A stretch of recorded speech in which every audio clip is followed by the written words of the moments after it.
হায় সেই অপেক্ষা নেই, সেই 4-10 নেই, সেই পারভারিশ গ্রেট গ্যাম্বলার নেই, তবু দু চোখ বন্ধ করলেই যেন দেখতে পাই একটা রাস্তা বেঁকে ঢুকে পড়েছে আরেকটা সরু রাস্তায়। 2 ফুট হাঁটলেই সেই রাস্তাও ঘুরে গিয়ে মিশে যাচ্ছে আরেকটা রাস্তায়, তারপর সেটা গিয়ে পড়েছে আরেকটায়।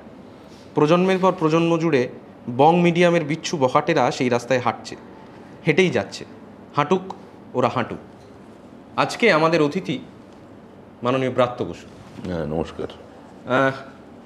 যে অংশটা আমি পড়লাম, সেই অংশটা পড়তে পড়তে আমার মফস্বল জীবনের সেই ওয়ার্ম লাইটের স্ট্রিট, সরু রাস্তা, সেই রাস্তায় সাইকেল চালিয়ে কতগুলো ছেলে সন্ধ্যেবেলা হয়তো অঙ্ক বা ইংরাজি পড়ে বাড়ি ফিরছে, সেই সময়টার কথা মনে পড়ল। অন্যান্য অনেক কঠিন কঠিন প্রশ্নে হয়তো আমরা পরে যাব, কিন্তু আপনার কাছ থেকে প্রথমে আমি জানতে চাইব এই ইস্টবেঙ্গল নিয়ে পাগলামো এবং আপনার শৈশব এবং বিষ্ণু বসুর অভিভাবকত্ব, এই সামগ্রিকভাবে এই আপনার ছোটবেলাটা কীরকম ছিল? মানে এটার মধ্যে ইস্টবেঙ্গল কোথায় পেলে? না, এর এই লেখার অনুষঙ্গে কিন্তু পরে ছোটবেলা নিয়ে ইস্টবেঙ্গল আছে। এটা ঠিকই, যেটা ফুটবল বিষয়ে আমার একটা লেখা। ফুটবলকে কেন্দ্র করে আমার ছোটবেলার বা কম বয়সের কিশোর বয়স অবধি আমার যে অনুভূতি, সেটাই লেখায় মানে ধরার চেষ্টা করা ছিল আর কি। ফুটবল সেখানে উপলক্ষ, যদিও ফুটবল খুবই আমার একসময় খুবই লক্ষ্য ছিল। না, তোমার প্রশ্নটা কি? প্রশ্নটা হচ্ছে যে এই যে শৈশবে ফুটবল, এবং আপনি এখানে লিখেছেন যে বাড়িতে 10,000-12,000 বই, হ্যাঁ, মানে এই বই এবং ফুটবল এবং এই সামগ্রিকতার মধ্যে আপনার চেতনা ধীরে ধীরে তৈরি হচ্ছে। এই শৈশবটা কীরকম ছিল? মানে আপনার কাছে আমি প্রচলিততা, যেমন সেদিনকে প্রচলিততা এই অনুষ্ঠানে ছিলেন, তিনি বলছিলেন যে ওই সেই বাঙুর এভিনিউর সময়টার কথা, আপনার সেই সময়টা কীরকম ছিল বলে মনে? বাঙুর এভিনিউতে আমি থেকেছি ক্লাস 7 পর্যন্ত। তারপর আমাদের একটা নিজস্ব বাড়ি হয়, আমার মা বাবা বানান, সেই বাড়িতেই আমি এখনো থাকি, কালিন্দিতে। কিন্তু স্কুলটা আমার বাঙুরেই রয়ে যায়, প্রচ্যুতদাদের মতোই। ফলে আমাকে ওই স্কুলটা আসতে হতো। আচ্ছা, ওরা বাঙুর থেকে স্কুলে যেত, ওরা আমার সিনিয়র, আর আমি কালিন্দি থেকে স্কুলে আসতাম।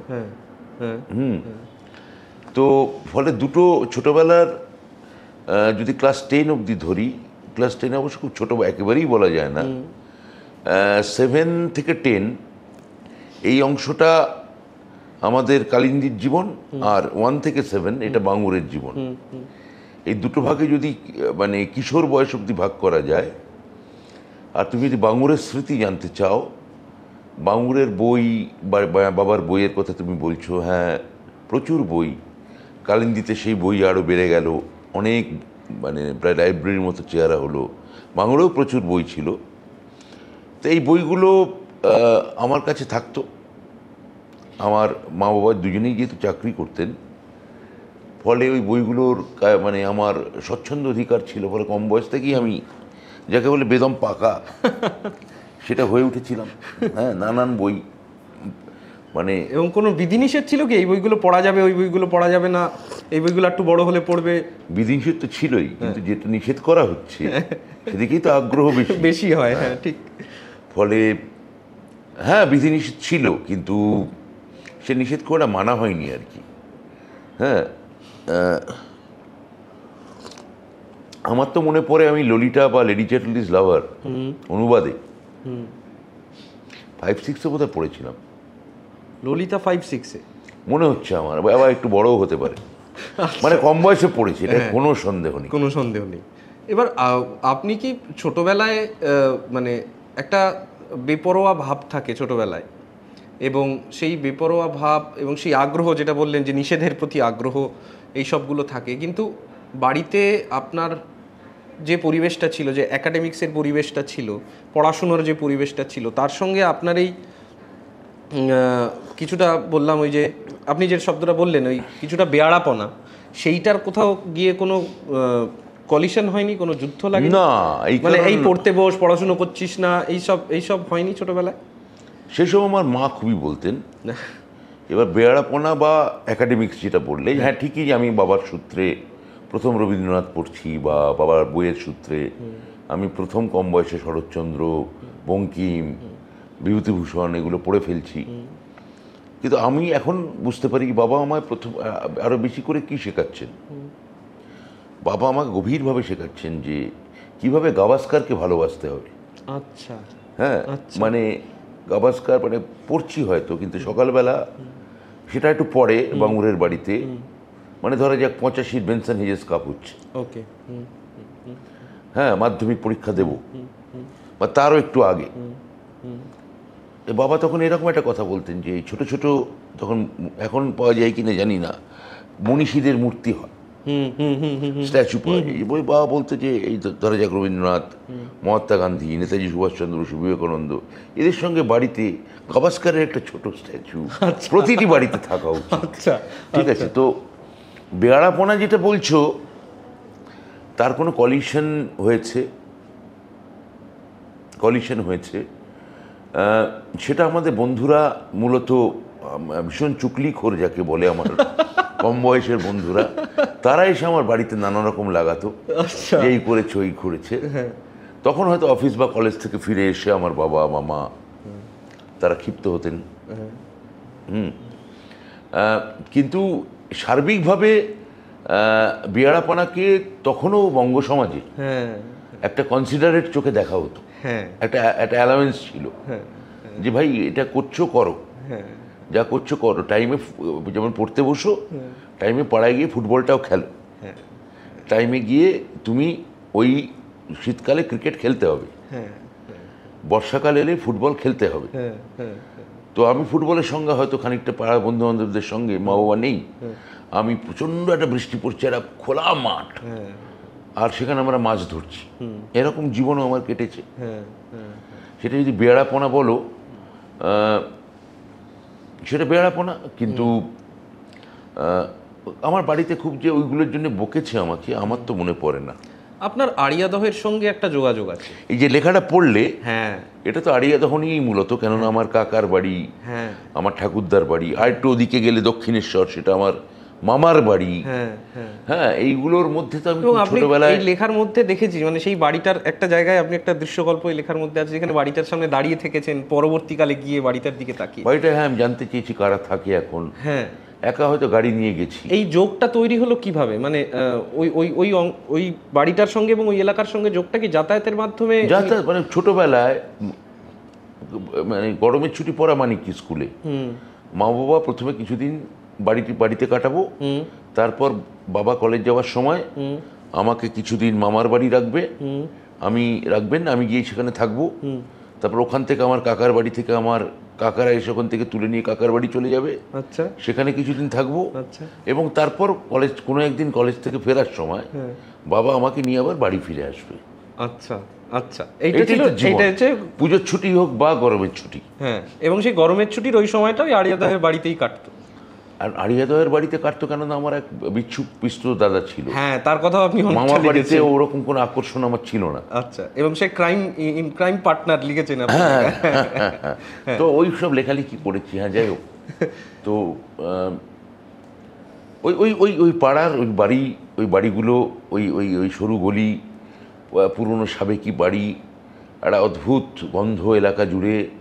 শ্মশানের কাছে গেলে আরেক রকম গন্ধ, দক্ষিণেশ্বর মানে আড়িয়াদহ শ্মশানের কাছে গেলে, ডোমপাড়ার পাশ দিয়ে গেলে একটা অন্যরকম চেহারা। আর ওই রকম কম বয়সে একটা বিরাট নদী দেখা, গঙ্গা। এখন যেমন আমি ওই তুমি যে দিনটার কথা বললে, এর বাইরেও আমি একটা দিন ওই গঙ্গার ঘাটে গিয়ে দাঁড়িয়ে এমনি গাড়ি নিয়ে গেছি, কোনো কাজ নেই, নেমে একা গঙ্গার ঘাটে গিয়ে দেখছি, মনে হচ্ছে যে উল্টো দিকে উত্তরপাড়া, মনে হচ্ছে যে এতে এত ছোট নদী। কিন্তু আমি যখন ক্লাস 2 বা 3 ওই গঙ্গা দেখছি, তখন তার ভিজুয়াল ইম্প্যাক্টটা সম্পূর্ণ অন্যরকম হচ্ছে, এত বড় নদী। তারপর মাঝে মাঝে বলতে জোয়ার আসছে, সবাই ভয় পেয়ে ওখান থেকে উঠে আসছে, একটা দৌড়ি হচ্ছে, তারই মধ্যে কেউ একটা বিচ্ছু ছেলে গিয়ে ঝাঁপ দিয়ে পড়ছে। হ্যাঁ, এটা একটা মানে ভয়ানক অভিজ্ঞতা। এবার আমি বলছি যে এই জীবনটার সময়, এই জীবনটা যখন শুরু হলো, আমি থিয়েটারের কথা আসবো, তার আগে এই জীবনটা যখন শুরু হলো, তখন কি আপনি কোথাও কিছু ঠিক করে নিয়েছিলেন যে আমি, মানে হয় না বা ছোটবেলায় ঠিক করে যে আমি বড় হয়ে এইটা হব, বড় হয়ে এইটা হব, বড় হয়ে সেইটা হব, ডাক্তার হব, ইঞ্জিনিয়ার হব, এরকম কিছু ঠিক করে নিয়েছিলেন আপনি ছোটবেলায় যে আমার এইটা খুব ইন্টারেস্টিং লাগে, এইটা আমি হতে চাই? আমি যেহেতু খুব অন্ধের মতো, খুব মাঝে মাঝে ওই তোমার ভাষায় বেয়াড়ার মতো, এবং প্রায় প্রতিষ্ঠানের মতো একই সঙ্গে তাঁর প্রতি নিবেদিত ছিলাম এবং তার বিরোধিতা করতাম। মানে আমার সমস্ত মানুষের জীবনে যা হয় তার বাবা। ফলে আমার জীবনে এরকম একটা ইচ্ছে ছিল কম বয়সে যে আমি যে পড়াবো এবং তার ফাঁকে থিয়েটার করব। কিন্তু বাবার সময়ের যে জীবন আর আমার সময়ের যে অধ্যাপনার জীবন, সে দুটো যে এত গতিশীল, এত দ্রুত বদলে গেছে, হ্যাঁ, এত জঙ্গম হয়ে যাবে, এটা তখন তো আমি বুঝতে পারিনি। তাহলে অন্যরকম অন্য কিছু হওয়ার কথা হয়তো ভাবতাম। কিন্তু তুমি যখন বলছো, তাহলে সত্যি কথা যদি বলতেই হয়, তাহলে এইরকম একটা ইচ্ছে হয়তো ছিল। আর তার সঙ্গে ক্ষীণ ক্লাস 6-7 থেকেই আমার মধ্যে একটা পারফর্মার হওয়ার সুপ্ত বাসনা ছিল, সেটা আরো পরবর্তী ক্ষেত্রে। সেটা থিয়েটার কেন্দ্রিক পারফর্মার? নট রিয়েলি, থিয়েটারও হতে পারে, ফিল্মও হতে পারে। আচ্ছা আচ্ছা, অভিনেতা হব। অভিনেতা হব, আচ্ছা। তখন তো লেখার কথা তো ভাবেনি? না না না, লেখার কথা ভাবিনি। যদি আমি কম বয়স থেকে লিখি, কবিতা টবিতা লিখি, আমার দু একটা লেখা এদিক ওদিক ছাপা হচ্ছে তখন। 7-8-ও কবিতা ছাপা হয়েছে, তার আগেও হয়েছে। কিন্তু মানে লেখক হব বা লিখবো এরকমটা কম বয়সে আমার আরও অনেক বন্ধুরাও লিখতো স্কুলে। আমি আমার কম বয়সে আমার স্কুলে দেওয়াল পত্রিকা বার করেছি, ওয়াল ম্যাগাজিন। তারপর ক্লাস 11-এই একটা লিটল ম্যাগাজিনের সঙ্গে যুক্ত হয়ে যাই। ফলে মানে আমাদের সময় না, লেখালেখিটা বাঙালি জীবনে একটা খুব একটা ধর্ম পালনের মতো, 5 ওয়াক্ত নামাজ পড়ার মতো। যে এই সময় গিয়ে ফজরের সময় তো সাহিত্যিক হবেই, আবার জোহরের সময় ও তো সাহিত্য থেকে বেরিয়ে ও তো খানিকটা থিয়েটার নিয়েও কথা বলবে, আর মাগরিবে সে একটু ফিল্ম নিয়ে কি কথা বলবে না, এইরকম একটা ব্যাপার ছিল। মানে যেরকমটা ওই বাঙালি বাড়িতে বলতে সন্ধে হলেই বেশিরভাগ বাঙালি বাড়িতে হারমোনিয়াম নিয়ে একটুখানি গান রেওয়াজ করার মতো আমরা খেলতাম। আর দূর থেকে মানে কারুর ক্ষেত্রে মানে মার্গিতব্য পাওয়ার বা চাওয়ার জিনিস, সেসব মহিলাদের গলায় গানের রেওয়াজ ভেসে আসছে। হ্যাঁ, তো সেই সব তো এইগুলোর মধ্যে বাঙালির টোলা, যেটা টিপিক্যাল বাঙালির টোলা বলে, সেটা তো খুবই এগুলোর মধ্যে এনগেজিং ছিল আর কি, বিষয়টা সবাই এনগেজ ছিল। আমি প্রেসিডেন্সি কলেজের সম্প্রতি মানে বেশ কিছুটা সময়ের ব্যবধানে নকশালবাড়ি নামা পড়লাম এবং লুপ্ত নাশপাতির গন্ধ পড়লাম। প্রেসিডেন্সি কলেজের ছেঁড়া ছেঁড়া ছবিগুলো এই দুটো লেখার মধ্যেই আছে, এবং আপনার লেখার মধ্যেও বিভিন্ন সময় প্রেসিডেন্সি কলেজের আছে। আমার ইনফ্যাক্ট প্রেসিডেন্সি কলেজে, মানে আমার কলেজে পড়ার অভিজ্ঞতা নিয়ে, আমার কলেজে আমি আর সমস্ত কিছু নিয়ে থিয়েটার নিয়ে লিখেছি। মানে আমার গ্রুপ থিয়েটারের জীবন নিয়ে তো লিখেইছি অভিজ্ঞতা, মেমোয়ার্স, ছোট ছোট মেমোয়ার্স, মজার গল্প, ছোট ছোট অ্যানেকডোটস। আমি পাড়ার থিয়েটার নিয়ে লিখেছি, বাঙুড়ের থিয়েটার নিয়ে লিখেছি, কালিন্দির থিয়েটার নিয়ে লিখেছি।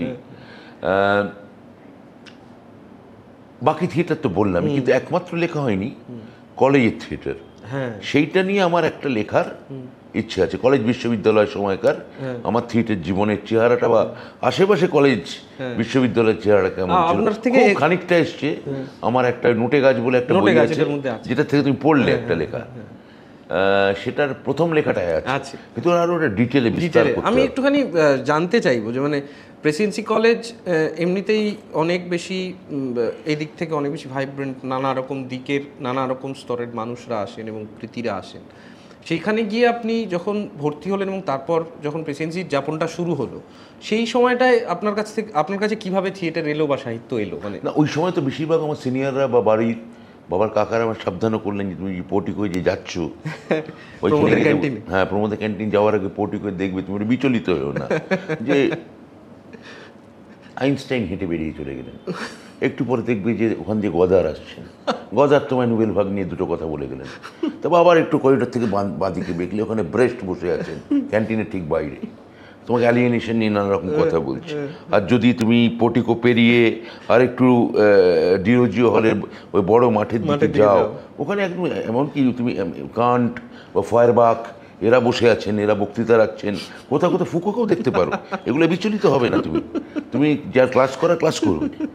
কিন্তু আমার বিচলিত না হয়ে তো পারা যায় না, বিচলিত না হয়ে পাওয়া যায় না। চোখের সামনে আমি ধরো তারকাবস্কিকে দেখছি, সে ফিল্ম নিয়ে আমার কথা বলছে, বলেই যাচ্ছে, থামছে না, এবং সে মাঝখানে বলছে দাঁড়া, ওইখানে তো ঘুরে আছি, দুটো পুড়িয়ে টান দিয়ে আছি, যে আবার বলছে, তা আমি বিচলিত না হয় কি করব, আমার তো কিছু করার নেই। হ্যাঁ, এবং এগুলো হঠাৎ করে সামনে এসে পড়লো। প্রেসিডেন্সিতে থিয়েটার কিভাবে শুরু হলো, মানে প্রেসিডেন্সিতে থিয়েটার?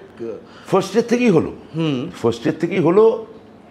আমাদের কলেজের এক সিনিয়র শুদ্ধসত্য বন্দ্যোপাধ্যায়, সে এখন দিল্লিতে তিনি থিয়েটার করেন, যাই হোক, তো সে একটা টেক্সট লিখে নিয়ে এলো এবং সেটা বললো যে সে যদি ওটা মানে আমরা যদি করি অভিনয়, এবং বিভিন্ন বোধহয় মেডিকেল কলেজে একটা থিয়েটার কম্পিটিশন আছে কলেজের ছাত্রদের মধ্যে, তা সেটা আমরা করলাম, গিয়ে পারফর্ম করলাম, খুবই ভালো রেজাল্ট হলো। সেখানেই আমি শুনলাম যে আরেকটা থিয়েটার ওখানে হবে, পাজি পিটার, সুকুমার রায়ের গল্প অবলম্বনে, আর তার ডিরেক্টরকে কমলেশ্বর মুখোপাধ্যায়। তো ওই সব সবার সঙ্গে তখন আলাপ হচ্ছে। অচ্যুত মণ্ডল আমার বন্ধু, হ্যাঁ অচ্যুত। তো ওই সেই আমি অচ্যুত হয়তো একটা টানা মানে 30 মিনিটের লেকচার দিল। তারপর কেউ হয়তো তাকে জিজ্ঞেস করলো যে অচ্যুতদা, এই যে তুমি জীবন দর্শন, এই যে সত্তা সংকট, এই যে অস্তিত্বের প্রশ্ন, মৌল প্রশ্ন, আমাদের বেঁচে থাকা বা মরে যাওয়া, হননেচ্ছা, আত্মহননেচ্ছা, এই যে এত কথা বললে, এ তো সব মানুষ বোঝে। হ্যাঁ, তাহলে তারপরেও কেন মানুষ হয়তো এইটুকু অবধি বলেছে। অচ্যুত সঙ্গে সঙ্গে তাকে থামিয়ে দিয়ে বললো, একদম বাজে কথা বলবে না, কেউ কিচ্ছু বোঝে না, শুধু তুমি বোঝো আর আমি বুঝি, কেউ কিচ্ছু বোঝে না। হ্যাঁ, তো এই সব তো ছিল আমাদের প্রেসিডেন্সি কলেজের পড়ার সময়টা বোধহয় কিছুটা আরো কিছুটা দিক আপনার সামনে, অনেকগুলো নতুন নতুন দিক বোধহয় সেই সময়টা উন্মোচন হয়েছিল প্রেসিডেন্সির দৌলতেই, নাকি? হ্যাঁ হ্যাঁ, রাজনীতির জীবন উন্মোচিত হলো। হ্যাঁ, এবং আরো অনেক রকম জীবন উন্মোচিত হলো, সেটা থাক, সেটা আমি বলতে চাই না। তারপরে আপনি একটা সময় ঠিক করলেন যে আপনি গ্রুপ থিয়েটার করবেন। পার্ট 2 পরীক্ষার পরে সিরিয়াসলি ভাবলেন। আপনি বন্ধুর হাত ধরে গণকৃষ্টিতে গেলেন, এবং গণকৃষ্টি, এগুলো কি আমার ইন্টারভিউ নেবে বলে পড়েছো? না, আমি আগেই পড়েছি। আচ্ছা। হ্যাঁ, এইবার সেই গণকৃষ্টিতে গেলেন, এবং গণকৃষ্টিতে যাওয়ার পর সেখানে আপনার থিয়েটার জীবনটা শুরু হলো, গ্রুপ থিয়েটারের জীবন। আপনি কি ভেবে গেছিলেন গ্রুপ থিয়েটার করার? ওই যে বললাম তোমার, শুধুই অভিনেতা। ওই যে যেটা বললাম, কম বয়সে। কিন্তু হলেন তো আপনি, প্রথমে তো আপনাকে সাউন্ড অপারেট করতে দেওয়া হলো। সেটা স্বাভাবিক। আমি প্রথমে ঘর পরিষ্কারও করেছি, চা এনেছি। আচ্ছা। দলে সবাই মিলে চা খাবে, আমাদের একটা বড় ট্রেতে প্রত্যেকে, তখন চায়ের বড় কাপ দাম ছিল বোধহয় 50 পয়সা, হাফ কাপ ছিল 25 পয়সা। প্রত্যেকে সিকি ফেললো একটা করে। আমি গিয়ে উল্টো দিকে চায়ের দোকানে অর্ডার করলাম, দাঁড়িয়ে থাকলাম, চা বানালো, তো হাতে করে চা নিয়ে এলাম। আচ্ছা, সবার জন্য। আমি এই বিষয় থেকে একটু সরে গিয়ে প্রশ্ন করি, এইটা কি গ্রুপ থিয়েটারের জন্য গুরুত্বপূর্ণ বলে আপনি মনে করেন? যে যিনি একজন হয়তো ভাবছেন অভিনেতা হতে আসবেন, তিনি গ্রুপ থিয়েটারে প্রথম 1 বছর মহলার ঘর ঝাড় দেবেন, প্রথমে এখনো মানে এগুলো সব প্রাচীন লোকগাথা। হ্যাঁ, প্রাচীন অরণ্য প্রবাদের মতো। তো মানে অরণ্যদের যেমন এলে ঢাক বাজাতে হয়, হ্যাঁ, বা গুরান যদি হেঁটে যায় তাহলে তার একরকম শরীরছন্দ হয়, মিস্তাগামে এলে কি হবে সেটা অন্য চেহারা। এগুলো সব লোকগাথা। তা এগুলো আমি তো গভীরভাবে লোকগাথায় বিশ্বাস করি, এবং আমি মনে করি যে যদি মানে একজন লেখকের দেখবে যে অহং থাকে, বা একজন ফিল্ম স্টার যে অহং থাকে, যেটা থাকারই কথা, খুব খ্যাতিমান লেখকের, থিয়েটারে সেটা প্রথম দিনই ওই হস্টেল জীবনের মতো, প্রথমেই তাকে যে কাপড় কাচিয়ে নিচ্ছে, প্রথমেই তার সঙ্গে হয়তো একটা কিছু র্যাগিং করছে, বা গণহারে একসঙ্গে সবাই বসে খাচ্ছে, হস্টেল জীবনের মতো। এগুলো অনেক ইগোর, যাকে বলে অহংয়ের এক ধরনের অপনোদন ঘটায়, একটা কমিয়ে দেয়। বুঝতে পারছি। আমি যেহেতু থিয়েটারে ওই লোকগাথাগুলোর ছোট ছোট অভিজ্ঞতার মধ্যে দিয়ে গেছি, এগুলো আমায় অন্তত খুব সাহায্য করেছে। আচ্ছা, এগুলো দরকারি। তোমার সেটা মনে হয় না নাকি? না, আমার সেটা মনে হয় না তা নয়, মনে হয় বটে কিছু। তোমার মনে হয় প্রথমেই মানে তার মতো করে বলবো তোমরা সবাই বসে পড়ো, এবার তাহলে শুরু করা যাক নাকি? না, আমার যেটা মনে হয় সেটা হচ্ছে যে কেউ একটা উদ্দেশ্য নিয়ে হয়তো একটা থিয়েটারের দলে আসেন, তিনি হয়তো অভিনেতা হতে চান, বা কোনো টেকনিশিয়ান হতে চান, বা কিছুই হতে চান। এবার তার সেই ইচ্ছেটা বা সেই উদ্দেশ্যটাকে খাটো না করে তাকে বাকি সব কিছুর সঙ্গে যদি অ্যাকোমোডেট করা যায় তাহলে মনে হয় কিছুটা ভালো হয়। কিন্তু আমার এটা মনে হয়, এগুলো বিশ্বানুত্তর তোমাদের ভাবনা। হ্যাঁ, কারণ আমার এটা মনে হয় আরো এই সময়ের ভিত্তিতে, কারণ এই সময় থিয়েটার দলে ছেলেমেয়েরা থাকতে চায় না বেশি, থাকতেই তো চায় না। হ্যাঁ, সেই কারণে আরো বেশি মনে হয় যে তাকে আবার চাটা আনতে বলবো, পরের দিন হয়তো বলবে যে আমাকে দিয়ে চা নয়, তাহলে আর আমি, তাতে সে বলবো ডিরেক্টরকে বলবো আপনি চা আনুন। হ্যাঁ, ওরকম পরিস্থিতি প্রায় তৈরি হয়ে গেছে। এই থিয়েটারের শুরুটা তো হলো, এবার থিয়েটারের শুরুটা হওয়ার পর আপনি থিয়েটারের সংগঠক হিসেবে যতদিনে থিয়েটারের সংগঠক হলেন, থিয়েটারের মানে লেখা শুরু হওয়ার পর থেকে তো একটা পর্যায়ের পর গিয়ে আপনি নির্দেশনা দিতে শুরু করলেন এবং তারপর সংগঠক হলেন। এই যে পুরো যাত্রাটায়, এই যাত্রাটার মধ্যে আপনি কোনটাতে সবচেয়ে বেশি এনজয় করেছেন? কোন জিনিসটা মনে হয়েছে আমার জন্য আমার এটা খুব স্যাটিসফাইড লাগে? দেখো, এইটা তুমি যেটা বললে এটার অর্থ হচ্ছে তুমি ক্রমশ যখন গান্ধর্ব মতে, তুমি যখন ক্রমশ শিল্পী এবং ডিরেক্টর মানে তানসেন হয়ে উঠলে, সঙ্গে সঙ্গে তোমাকে একই সঙ্গে থিয়েটার তোমার জানালো শুধু তানসেন হলে হবে না, তোমার খানিকটা গৌরীসেন হতে হবে। আচ্ছা, হ্যাঁ, টাকা সংস্থানও তোমাকেই করতে হবে থিয়েটারে। তো এই যে তানসেন এবং গৌরী সেনের কম্বিনেশন, পরিচালক এবং প্রযোজকের যে মেলবন্ধন, এটা তোমার একটা বার্নারে মানে বুনসেনে নিয়ে গেলে হয়তো তাহলে এই যে বুনসেনে গিয়ে তুমি যে মুহূর্তে বার্নারের মধ্যে জ্বলতে শুরু করলে, তখন তুমি কি বলতে পারো যে বিপ্লব দীর্ঘজীবী হোক বা নিপাত যাক, মানে তুমি তখন প্রায় একটা সানিয়াত সেন, এই যে সেন বংশের বিরাট গরিমা, হ্যাঁ, এত বড় এতজন সেন আছে এবং সবাই বাকি দলের ছেলেরাও তোমার দিকে তখন সেন দৃষ্টিতে তাকিয়ে আছে যে টাকা তুমি আনবে, তালিবর্ষ সেন, হ্যাঁ, জফলা। এবার এইগুলোর সময় কখন শিল্প করব, কিভাবে লিখবো, কিভাবে অ্যাক্টর তৈরি করব, এবং আমরা যে দলে বড় হয়েছি সেখানে বেশিরভাগই আমি বাইরে যতই আমার মতো করে ট্রেনিং ওয়ার্কশপ ইত্যাদি শেখা বা বই পড়া এগুলো চেষ্টা করে থাকি না কেন, তুমি জানো থিয়েটারের মূলত যারা আসে অভিনয় করতে একটা বড় অংশ হচ্ছে পুরনো কনসেপ্ট যে ট্র্যাম্প, প্রধানত ভবঘুরে। এই ভবঘুরের দলের সঙ্গে আমার নিজের ঘুরে অনাকে মিশিয়ে সেখান থেকে একটা ছাঁকা থিয়েটার বার করা, সেটা কম বয়সে খুব কঠিন কাজ বলে এখন মনে হয়, তখন মনে হতো না। তখন সেটার মধ্যেই হর্ষ থাকতো, উদ্দীপনা থাকতো, আবেগ থাকতো, বিহ্বলতা থাকতো, আবেশ থাকতো না, মায়া তৈরি হতো। এমন সব মায়া যেগুলো ওই কাজগুলো করতে বাধ্য করাতো, মানে ওটা এক ধরনের কমিউনিটি ফিলিং, একসঙ্গে বেড়াতে যাওয়ার মতো, কোথাও হয়তো খুব ছোটোখাটো বেড়াতে যাচ্ছি, হয়তো ঘাটশিলা বা গালুডি বা শিমুলতলা, সেগুলোর মধ্যে মানে আবেশ আছে, আবার বিচ্ছেদও আছে, আসক্তি আছে, আবার বিবাদও আছে। এইগুলো সব মিলিয়ে একটা থিয়েটারের একটা চেহারা, আবার ফিরে নিবিড় প্র্যাকটিসও আছে কি করে গলা তৈরি। এবং তখন পাগলের মতো সব থিয়েটার দেখে বেড়াচ্ছি, হ্যাঁ, সমস্ত থিয়েটার, মানে কলকাতা শহরে বড় দল থেকে ছোট দল এমন কোনো থিয়েটার নেই, তথাকথিত বড় দল তথাকথিত ছোট দল, যা তখন দেখছি না, এবং যা হাতের কাছে পাচ্ছি তাই পড়ছি, একই সঙ্গে টানা ওয়ার্কশপ করছি। প্লাস ধরা যাক যে এগুলো তো এখন আসে কিনা আমার ধারণা আসে না, এই ওটিটি চলে আসার পর, যে ম্যাক্স মুলার ভবনে হয়তো কোনো জার্মান সিনেমা ফাসবিন্দারের প্যাকেজ এলো, হ্যাঁ, মানে বা তারকোভস্কি কোনো প্যাকেজ এলো গোর্কি সদনে, এইগুলো সব দেখছি। মানে এটার মধ্যে দিয়ে যে থিয়েটারের তুমি যেটা বলছো শিক্ষা, সেটা হচ্ছে যে তখন ওই তানসেন এবং গৌরী সেন মিশে গিয়ে তাতে তানসেনটা একটু এফেক্টেড হলো নাকি?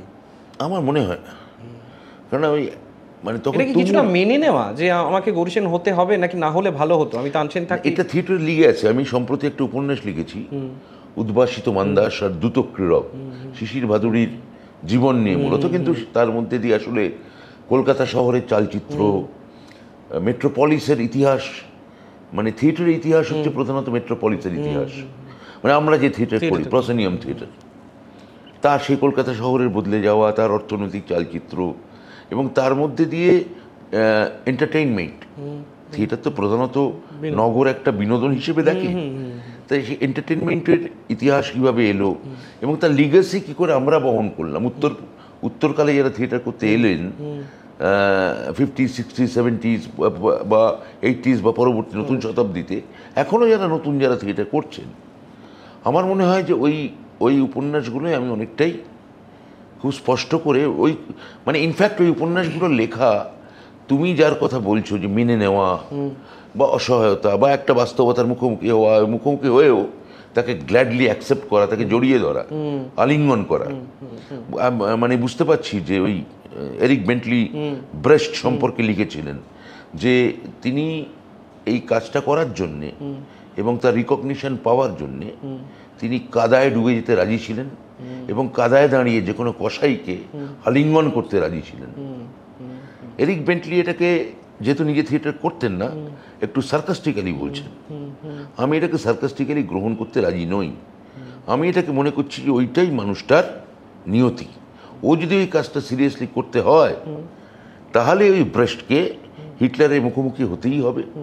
মুখোমুখি হয়ে কখনো প্রথমে পালিয়ে যেতে হবে চেকোস্লোভাকিয়া, তারপর অস্ট্রিয়া, তারপর স্ক্যান্ডিনেভিয়ান দেশ মানে ডেনমার্ক, সুইডেন, ফিনল্যান্ড হয়ে আমেরিকা ফিরে যখন তার স্বাধীন দেশে পরিবর্তিত পূর্ব জার্মানিতে সে যখন আসবে, তখনও তাকে থিয়েটার সংক্রান্ত ওই একই নিষ্করুণ কঠোর বাস্তবতার মুখোমুখি হতে হবে যে থিয়েটার আসলে যারা নিয়ন্ত্রণ করে পেছন থেকে, তাদের মধ্যে কেউ কেউ কসাই থাকতেই পারে এবং তাকে কসাইয়ের সঙ্গে পাল্টা তলোয়ার হাতে যুদ্ধ না করে তাকে আলিঙ্গন করাই ভালো। বেশ, বোর্ড থিয়েটার প্রসঙ্গে আপনি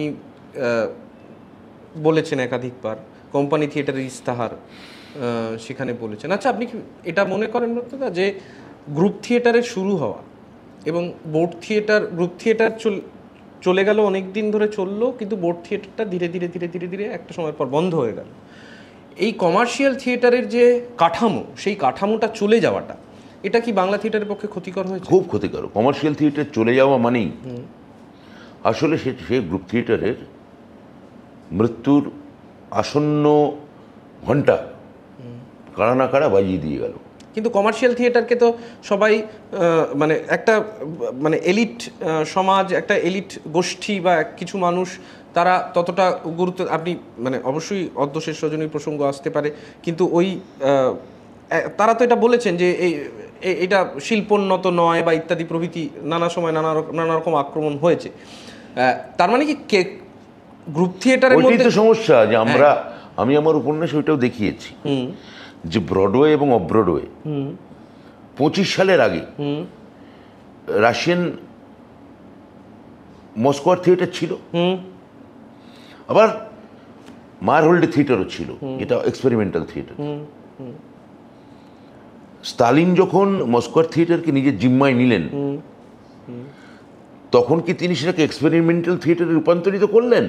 মানে আমেরিকান মার্কিনী ভাষায় অফ ব্রডওয়ে করে দিলেন? না, করলেন না।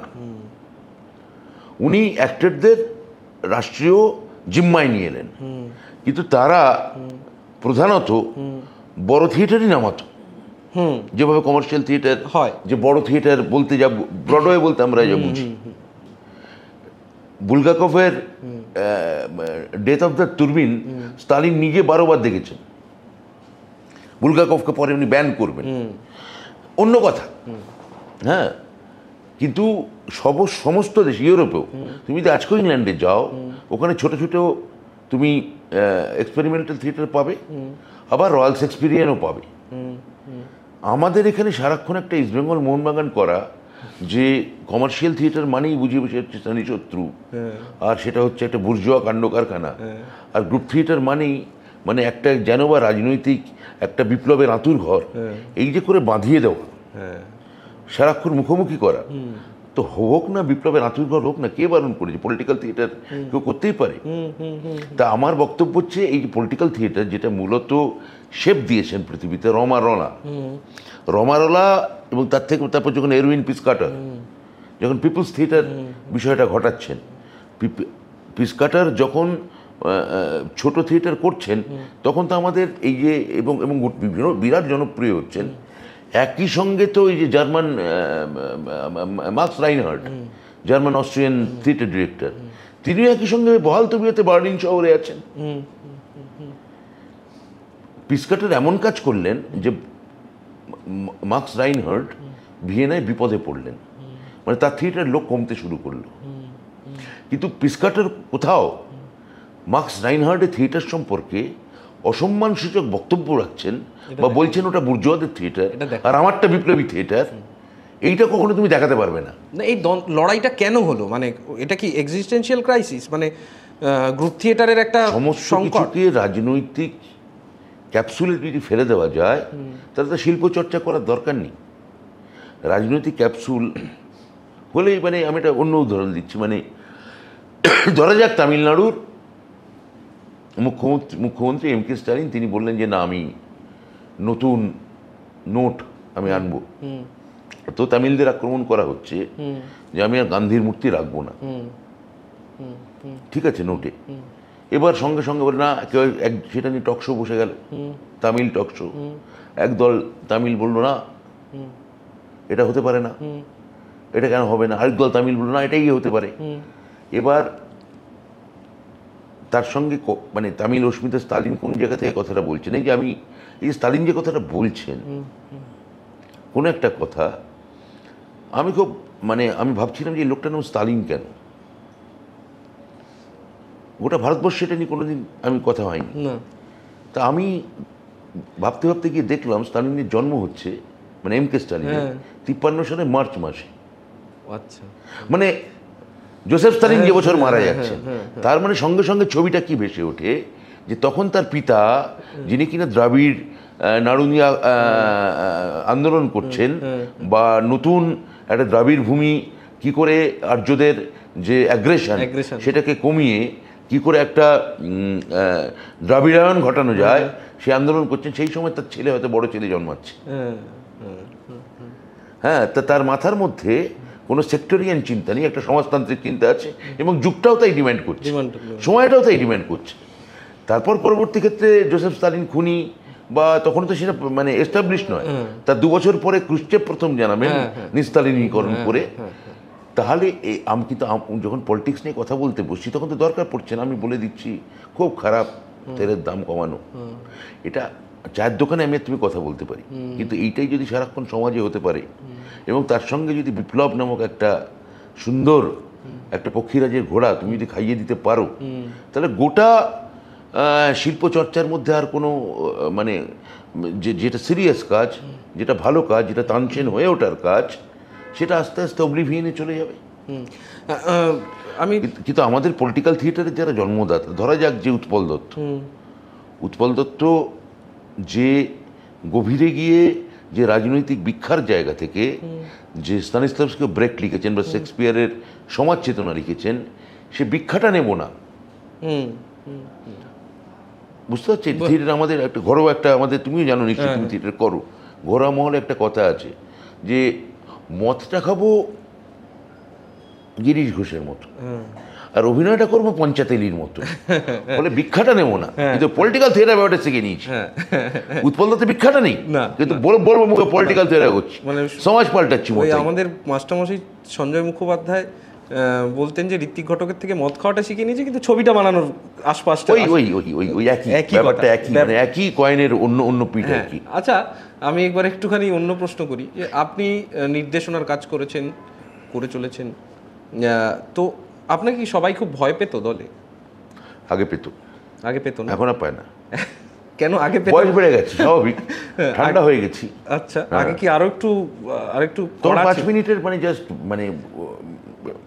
মানে বয়েল জাস্ট নামানো, গ্যাস থেকে নামানো ফুটন্ত ম্যাগি, তাই? হ্যাঁ, মানে নুডল, আর এখন সেটা 15 মিনিট পর এটা কাঠিতে একটু ধোঁয়া উঠলো আবার নিভে গেল, এরকম আর কি। কাঠি চামচ দিয়ে তুমি নাড়ো।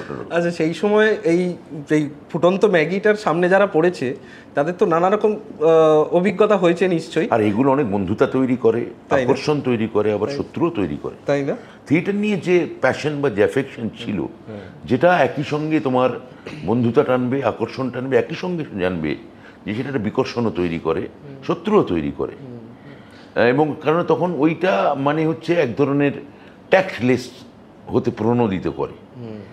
মানে আপনি কি এখন মতামত দেওয়া বা এটা খুব খারাপ হয়েছে, করিস না, এ খুব বাজে অভিনয় করে, এ খুব বাজে মঞ্চসজ্জা হয়েছে, খুব বাজে আলো হয়েছে, এগুলো বলা কি ছেড়ে দিয়েছেন? না, সেগুলো বলি, সেগুলো বলি তো আমার নিজের থিয়েটারে যাকে বলা যায় আচ্ছা, তাকে বলি। বাইরে থেকে যদি কেউ আমার সঙ্গে থিয়েটার করতে আসেন তাদের আর বলি না, তাদের আর না না না, কেন কেন বড় জোর মানে বলি আমার মতো করে একটা শান্ত ঠান্ডা হয়ে এই অভিনয়টা আমার হয়তো মনে হচ্ছে এক্ষুনি তাকে, আগে হলে আমি বলতাম যে আমি মানে তাড়া করবো রিভলভার নিয়ে, সেটা হয়তো তাকে ঠান্ডা ভাবে এসো ভাই, বসো ভাই, কি যেন ভাত বেড়ে দিই খাবে ভাই, এরকম ভাবে বলি আর কি, ঘুরিয়ে বলি। ওটা কোনো কার্যকরী বিষয় না। আমার মনে হয় এতে আমার কমিউনিকেশন মেথড অনেক আগে, যেটা বুঝতে পারছিস না, না বোঝার কি আছে, আগে যেটা এইভাবে বলতাম, না বোঝারই তো কথা, তুমি যে বুঝবে না, আমি কি বুঝছি, আমিও বলতে বলতে বুঝছি, এইভাবে বলি আর কি, একই ব্যাপার। কিন্তু 2018-র পর থেকে আপনি আর কাজ করলেন না কেন? করিনি, থিয়েটার করে কাজ করিনি বলো না, থিয়েটার করেন, 3টে সিনেমা, অনেক অভিনয় করেছি, সিনেমা, লেখা, উপন্যাস, কিন্তু থিয়েটার 20 কোভিড এসে গেল, হ্যাঁ 20 মার্চ অব্দি আমার থিয়েটার চলেছে, যে 18 সালে শেষ থিয়েটার করেছি, ঠিকই বলেছো, কিন্তু 20 সালে মার্চের আগে আমার মির্জাফর আমার শেষ থিয়েটার। 21 সালে নির্বাচনের পর প্রথম কথা, থিয়েটার কি সত্যি হচ্ছে? তুমি থিয়েটার করো, আমি তো মনে করি না কোনো থিয়েটার হচ্ছে, কোনো থিয়েটার হচ্ছে না। ওই আমাদের এই 80s গোড়ায় বা 90s শেষের দিকে, 90s গোড়ায় ওই ব্যাংকে আমি দেখতাম যে একজন মানে ধরো ইউকো ব্যাংক বা অমুক জুট সমিতি বা তমুক পেট্রোলিয়াম অফিস ক্লাব, তাদের এখানে মানে মিন্টু কর্মকার, তাকে আমরা সবাই মিন্টুদা বলে খ্যাত, সে থিয়েটার করতো। কিন্তু মিন্টুদার সততা ছিল এই যে মিন্টুদা নিজের বয়স ভাড়াতো না, কম বয়স বলে নিজেকে চালাতো না, আর মিন্টুদা এইটা লিখতো না যে নাটক, নির্দেশনা, অভিনয়, আলো, সঙ্গীত, মঞ্চসজ্জা, মেকআপ এবং মানে কি বলে প্রায় সব কিছু। তো এইরকম মিন্টুদা সুলভ কেউ কেউ হয়তো বিভিন্ন অফিস ক্লাবের ডিরেক্টরের মতো দু একজন হয়তো টিকে আছে, কিন্তু সেগুলো থিয়েটার হচ্ছে কি? আমি তোমায় বললাম যখন থিয়েটার হচ্ছে কি, তুমি হাসলে কেন? তুমিও জানো যে কি হচ্ছে কি না হচ্ছে, কিন্তু কি হচ্ছে কি না হচ্ছে সেটা ভেবে তো কোনোদিনই মানুষ থিয়েটার করে না, মানুষ নিজের তাগিদে করে। আমার আসুন সমাজ বাস্তবতা কি, পরিপ্রেক্ষিত কি, পরিস্থিতি কি, এইটার জন্য তো মানুষ এটা তত্ত্ব কথায় বলতে পারে, রচনা লিখতে পারে, 4-5 কথায় উত্তর লিখ, হ্যাঁ, বা 30 নম্বরের প্রশ্নের উত্তর দাও, সেটাই লিখতে পারে। কিন্তু কেউ যখন একটা থিয়েটার করে, সে একটা তাগিদ থেকে করে, কোনো একটা শিল্প চর্চা করে। এবার আমি মনে করি যে কোনো শিল্প, সাহিত্য, সংস্কৃতি, এই যে চর্চা আমরা করছি, তুমি যে করছি, এটা নিয়ে কথা বলছি, এটা প্রধানত ব্যক্তি মানুষের একক নির্জন কণ্ঠস্বর। মানে সেটা যদি ভ্যান গর সূর্যমুখী ফুল হয়, ওটা কোনো ফুলের গল্প নয়, বা ওটা ওটা ওটা কোনো মালির জন্য আঁকা হয়নি, ওটা যাদের জন্য আঁকা হয়েছিল, সে ওই সূর্যমুখী ফুলের মধ্যে থেকে নিজের কোনো একটা আত্মার কোনো একটা শান্তি বা একটা ক্ষোভ তৈরি হয়, বা বিক্ষুব্ধতা তৈরি হয়, বা এক ধরনের সন্নিধি তৈরি হয়, সূর্যমুখী একটা কনভারসেশন হয় বোধহয় দুটো। পোপ লুডোভিকোর থেকে বরাত পেয়ে মিকেলাঞ্জেলো যতই গ্রিক দেবতার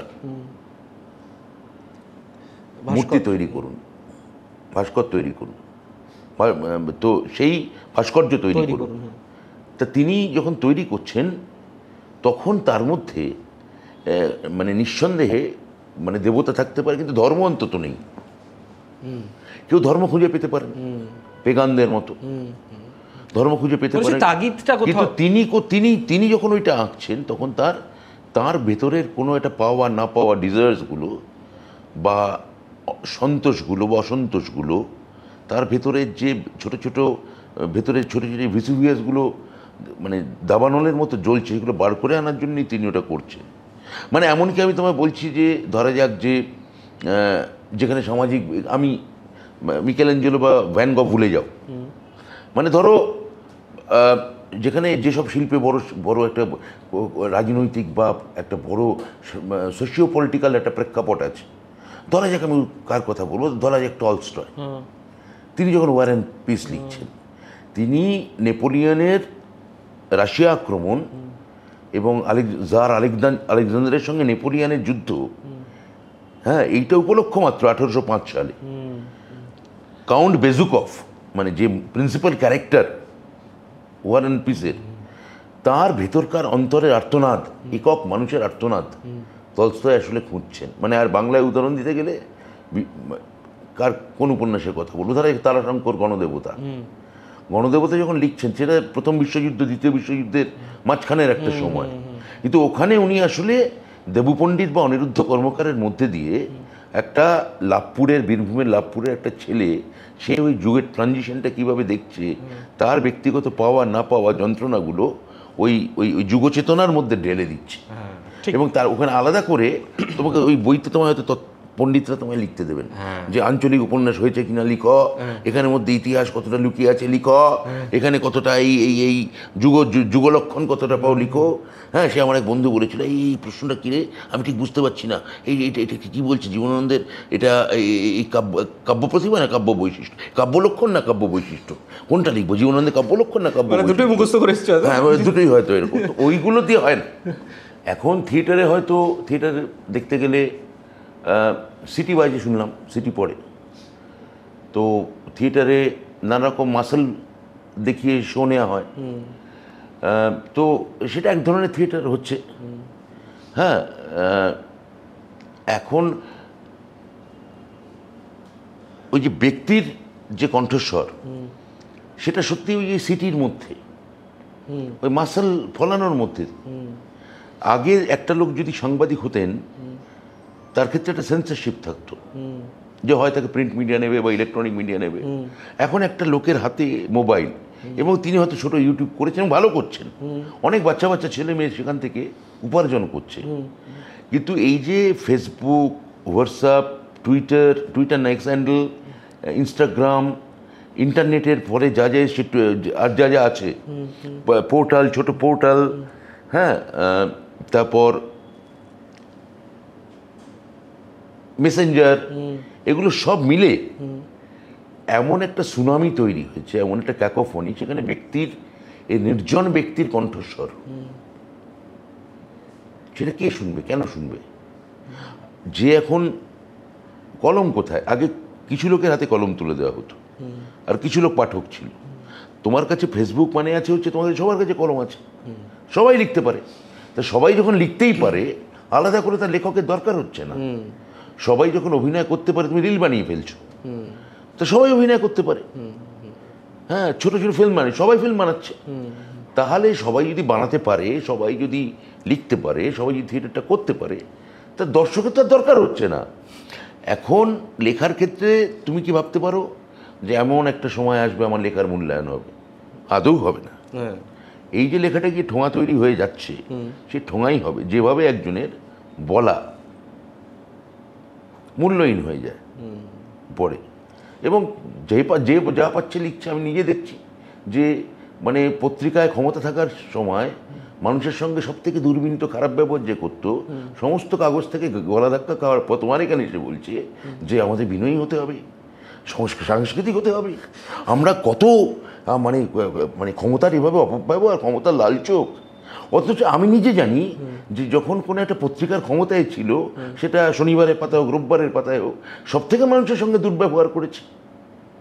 তাহলে এই যে একটা উল্টো মানে সময় যে আসছে, এসে পড়লো, সেইটায় আমি কি বলবো, মানে তার মধ্যে দিয়ে লক্ষ লক্ষ লেখক, লক্ষ লক্ষ অভিনেতা, লক্ষ লক্ষ ফিল্ম ডিরেক্টর, লক্ষ লক্ষ গায়ক, লক্ষ লক্ষ, মানে তার শ্রোতা নেই, দর্শক নেই, পাঠক নেই, স্রোত নেই।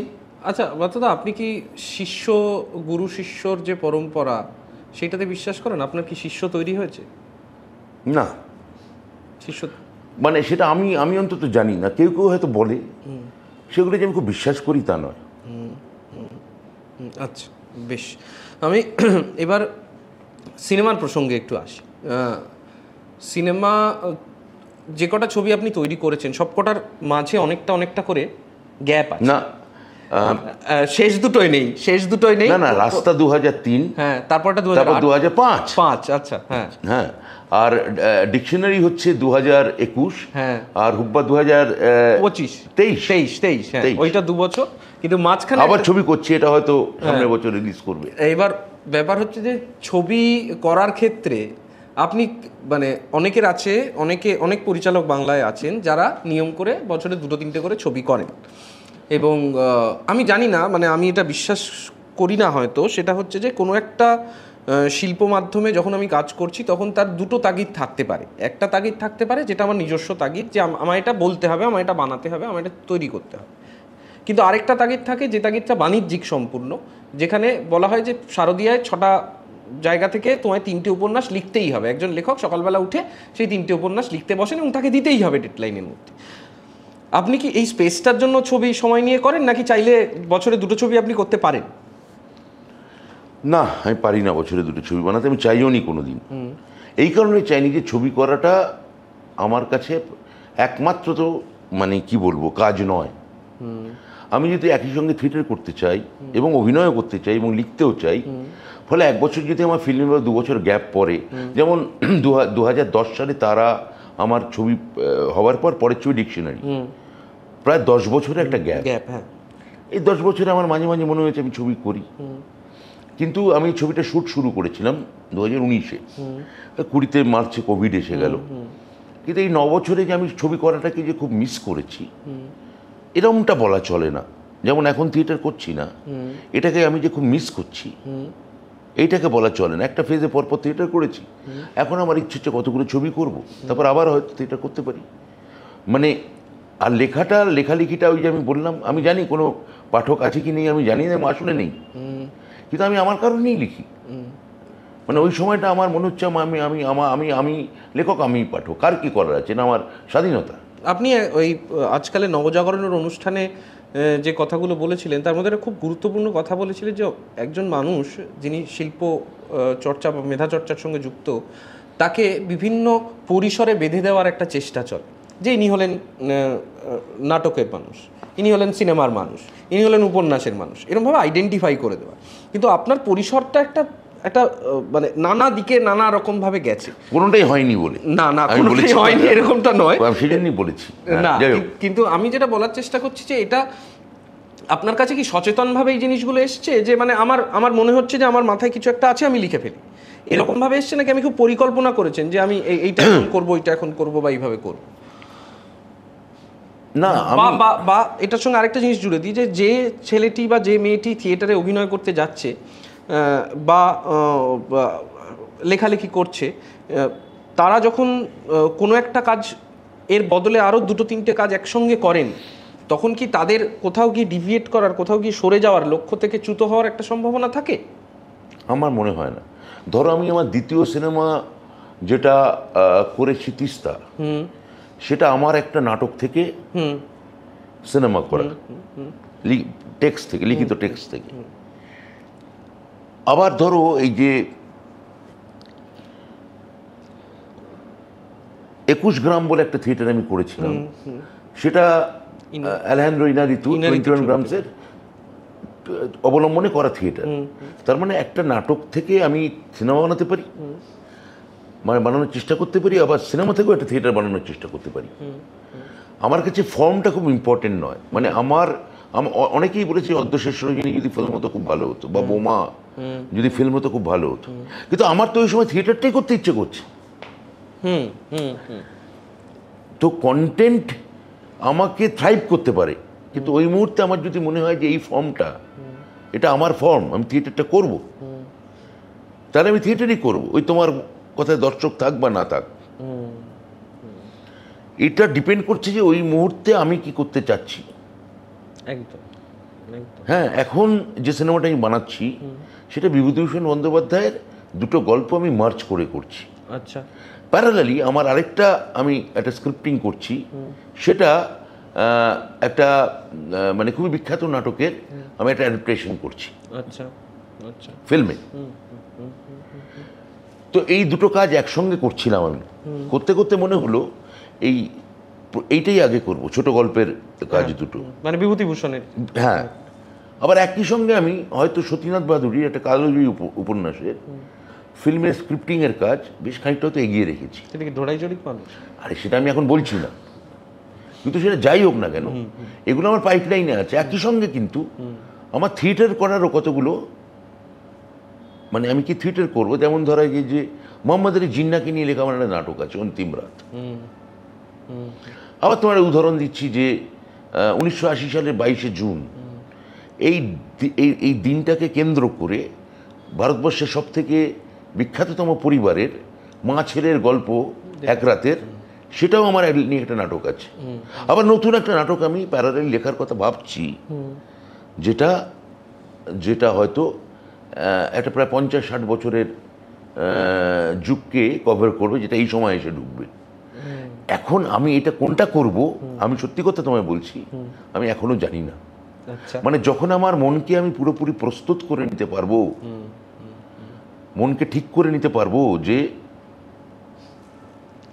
আপাতত আমি এই থিয়েটারটাই করব, তখন আমি থিয়েটারই করব। ওকে। তো আমি আরেকটা জিনিস অনেকের কাছ থেকে শুনেছি, বা বিভিন্ন সময় বিভিন্ন যে জায়গায় যেখানে ধারাবাহিক উপন্যাস আপনি লিখেছেন বা এরকম জায়গায়, যে আপনি খুব মানে দ্রুত লেখা দেন, খুব সময়ের সঙ্গে সঙ্গে লেখা দেন।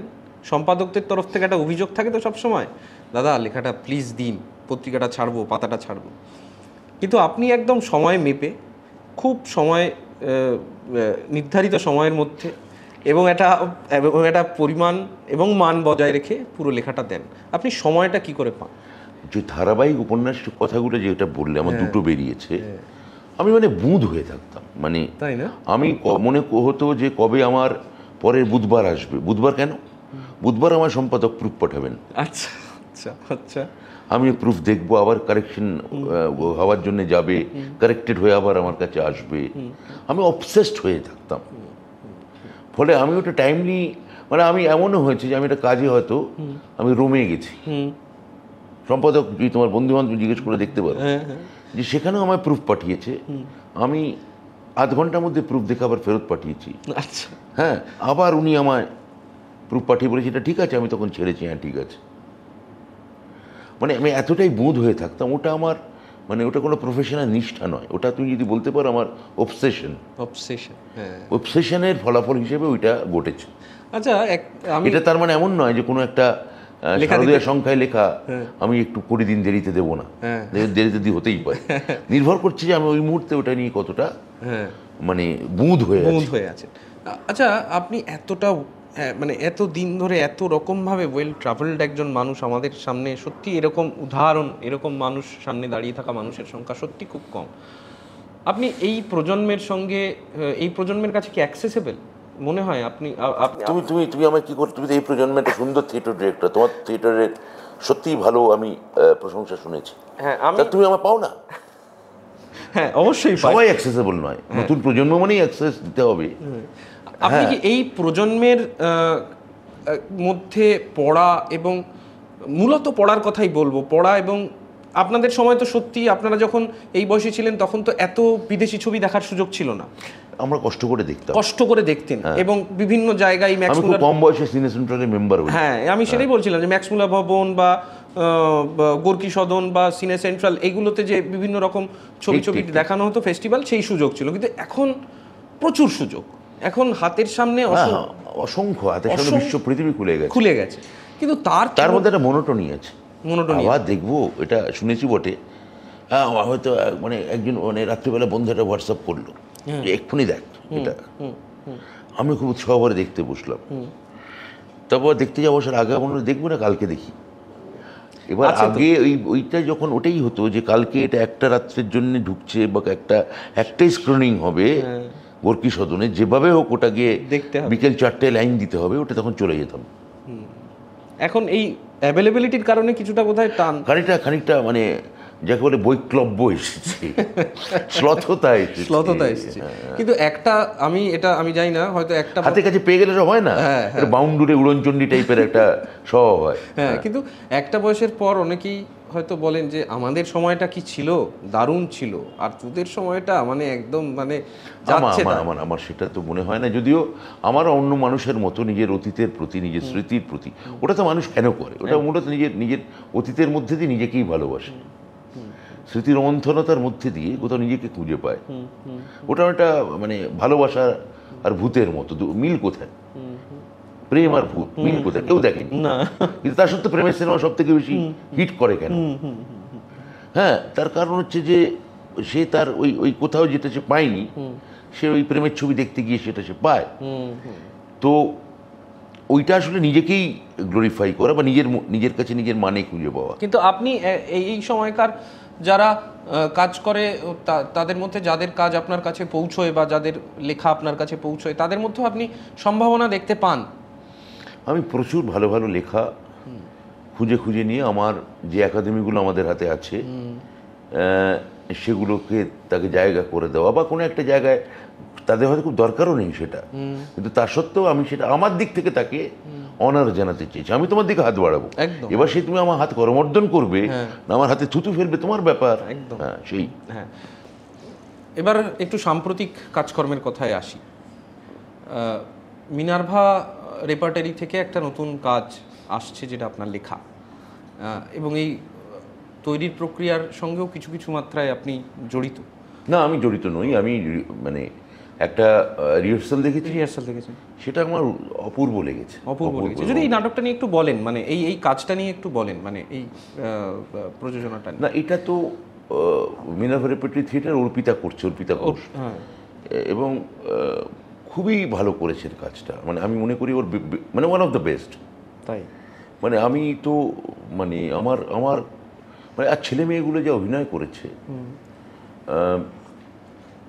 অনেকদিন পর একটা মিনার্ভা থেকে প্রত্যেক ব্যাচেই কেউ না কেউ ভালো ভালো ছেলে মেয়ে বেরোয়, কিন্তু এবার বেশ কতগুলো ভালো ছেলে মেয়ে। আমি জানি না ওরা কি করবে, এই যে সংশয় বা যে আশঙ্কার কথা এতক্ষণ আমাদের কথা হচ্ছিল, যে এত লেখক, এত অভিনেতা, এত পরিচালক, তার মাঝখানে তার নির্জন কণ্ঠস্বর কোথায় থাকবে গিয়ে শেষ অবধি, সেটা নিশ্চয়ই সংশয় আছে। কিন্তু তাই বলে তো মানুষ নিজেকে প্রকাশ করবে না তা তো নয়, প্রকাশ করবে। তো ভবিষ্যৎ নিশ্চয়ই সেখানে তারা তাদের মতো করবে, ভালো কাজ করবে।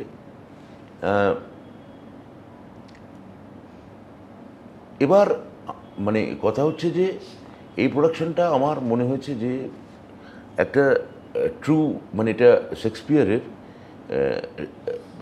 টাইটাস অ্যান্ড্রোনিকাস, যেটা আমি মানভট্টের হর্ষচরিতের সঙ্গে এটাকে প্রাচীন ভারতে নিয়ে গিয়ে ফেলেছি। ঠিক আছে, এবার এইটা মানে শেক্সপিয়ারিয়ান থিয়েটারের যে খুন খারাপি, মানে প্রায় একটা হিন্দি সিনেমার মতো, যে একটা প্যাকেজ, আর এটা এত ভায়োলেন্স আছে। টিটাস ওনার গোড়ার দিকের লেখা তো শেক্সপিয়ারের, খুবই এটার মধ্যে ভায়োলেন্স আছে। আচ্ছা, সেই ভায়োলেন্সকেও যেভাবে উপস্থাপিত করা হয়েছে, যে এতটা মানে শিল্প সুষমা নিয়ে, সেটা আমায় খুব আকৃষ্ট করেছে। আমার ধারণা খুবই মানে দারুণ প্রোডাকশন। ভায়োলেন্সটা কি আপনি এই এখনকার সময়ের শিল্পের খুব মানে খুব অবিচ্ছেদ্য অঙ্গ বলে মনে করেন? না, আমি তো হুব্বার ক্ষেত্রে, হুব্বা যখন সিনেমা করেছি তখন সেখানে ভায়োলেন্সকে তো একটা প্রায়োরিটি দিয়েছে। অনেকেই আমায় বারণ করেছেন যে এত ভায়োলেন্স থাকলে বাঙালি একটা বড় অংশ ভেতরে ভেতরে যেতে ভায়োলেন্ট হোক, তারা ভায়োলেন্স দেখতে চায় না। যেমন অনেকে বলেন যে প্রায় বেশিরভাগ বাঙালি গালাগাল জানেন, গালাগাল দেনও অনেক বাঙালি, স্ল্যাং বলেন, কিন্তু শিল্পে গিয়ে কেন জানি না তারা স্ল্যাং শুনতে চান না। এটা অবশ্য আমি আমার প্রথম থিয়েটার অশালীন থেকে এটা শুনে আসছি। তো উব্বার ক্ষেত্রেও এটা অনেকে বলেছিল, কিন্তু আমার তো মনে হয়েছে যে এই যে নিম্নবর্গের লুম্পেন শ্রেণীর যে ভায়োলেন্স, সেটা হুব্বায় খুব মানে আর্টিস্টিক্যালি ডিপিক্টেড। আর মাৎসন্যায় তুমি যদি বলো, সেখানেও ভায়োলেন্স আছে, সেটা মানে অনেক নিম্নবর্গের না, এলিটিজমের ভায়োলেন্স, সেইটা তো প্রবলভাবে আছে। আচ্ছা, আপনি এই যে কর্মকাণ্ড করে চলেছেন, আরও দীর্ঘদিন করে চলবেন, এই কর্মকাণ্ডগুলো যখন আগে আপনি বলেছেন, কিন্তু সেটা তো সবসময় একজন শিল্প স্রষ্টার মাথায় থাকে না। তার মনে হয় যে আমি যে উপন্যাসটা লিখছি, কোথাও কোথাও কি মনে হয় যদি আরও 5টা লোক পড়ে তাহলে বোধহয় আমার একটু ভালো লাগবে। এটা কি আপনার মনে হয় যে এই যে কাজগুলো, এই কাজগুলো থিয়েটারের কাজ হোক, সিনেমার কাজ হোক, লেখা, এগুলো কিভাবে থাকবে? এটা আমি 5-10 বছর আগে মনে করতাম। এখন মনে করি যে আমার পাঠক সংখ্যা কম, দর্শক সংখ্যা কম, তারপর থাকার হয় থাকবে, না থাকার হয় থাকবে না। কার কি লেখা থেকেছে? শক্তি চট্টোপাধ্যায় কি নতুন করে আমাদের আবিষ্কার করতে হচ্ছে, নতুন করে পড়াতে হচ্ছে, চর্চার মধ্যে নিয়ে আসছে। আমাকে বহু কবি এখন বই দিতে আসেন, আমি অনেক বই গ্রহণ করি, সম্মানীয় কবিদের থেকে তো নিশ্চয়ই করি, সেটা আমার গৌরব। এই যেমন এই জয় গোস্বামী একত্রে 16 তার সাম্প্রতিক কবিতাগুলি পড়লাম, 16টা ছোটো ছোটো বইয়ের, অপূর্ব কবিতা, মানে মানে ভাবা যায় না। কিন্তু আবার তো এরম কবিও আছেন যিনি তার বই দিতে এলেন, আমি তাকে জিজ্ঞেস করলাম যে আপনি কি জীবনানন্দ দাশের উট পাখি পড়েছেন? তখন তিনি বললেন হ্যাঁ নিশ্চয়ই পড়েছি। আর আমি বললাম যে আপনি কি সুধীন্দ্রনাথ দত্তের বনলতা সেন কবিতাটা আপনার পড়া বা জানা? উনি বললেন আমি তো এই পরশুদিনই পড়েছি আমি। তখন সেই বইটা নিই না, সেটা গ্রহণ করি না। সংখ্যাটা কি আমি একটা মাপকাঠি তৈরি করি। সুধীন্দ্রনাথ দত্তের বনলতা সেনের সংখ্যাটা কি একটু বেশি? খুবই বেশি, খুবই বেশি না? খুবই বেশি। হ্যাঁ, এটা তো উদ্বেগের যথেষ্ট। এটা উদ্বেগের, মানে এই যে সাংস্কৃতিক জাতি বলে আমরা বলি, তো এবং সত্যি আমরা রবীন্দ্রনাথের উত্তরাধিকারী, একদম আমরা জীবনানন্দের উত্তরাধিকারী, মানিক বিভূতিভূষণ তারাশঙ্কর উত্তরাধিকারী, সতীনাথের উত্তরাধিকারী। হ্যাঁ, জীবনানন্দ বিষ্ণুদেব, অমিয় চক্রবর্তী থেকে শক্তি চট্টোপাধ্যায়, সুনীল গঙ্গোপাধ্যায় হয়ে আজকের দিনে আমরা জয় গোস্বামী, সুবোধ সরকার, মৃদুল দাশগুপ্ত, প্রসূন বন্দ্যোপাধ্যায়, রণজিৎ দাস, এইসব কবিতা, বা আজকের দিনে আমি বললাম না, তো সেটা সার্বিক চর্চাকে কতটা উদ্দীপিত করে বা উদ্বেজিত করে